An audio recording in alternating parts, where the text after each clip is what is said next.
So when it comes to the newbie, a lot of times we start thinking, well, what is it that we're actually doing? Like, what kind of an effect are we having on the body? Technology is cool, don't get me wrong. I mean, we're at the footstep of Silicon Valley, for crying out loud, tech's all around us in our daily lives. But it's not just using technology for technology's sake, it's to try to get some sort of better outcome, right? At least that's what we're finding, and that's why we want to use it. And when we start thinking like, well, what is it that we're really doing? How is this having such a big effect?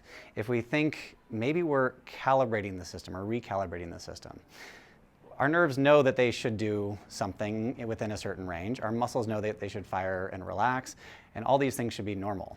A lot of times what we see in the rehab world, though, is these exaggerated response. Either things are turning on too much, not enough, or they're just having this almost heightened response to something.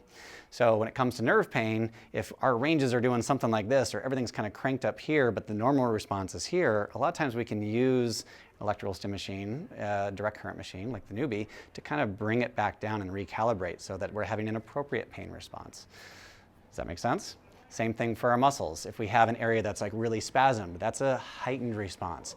If we can break that spasm using the Neubie's direct current, along with our corrective exercises, manual therapy, we can recalibrate it back to having normal tone, which is like, oh, I'm relaxed, but I'm ready to go. I can contract and do something and produce force, or I can relax and lengthen as I need to.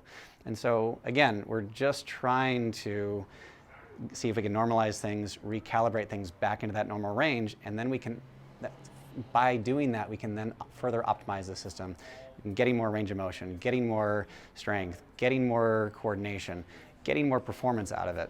And all of it has to do with calibrating all those different factors back towards normal.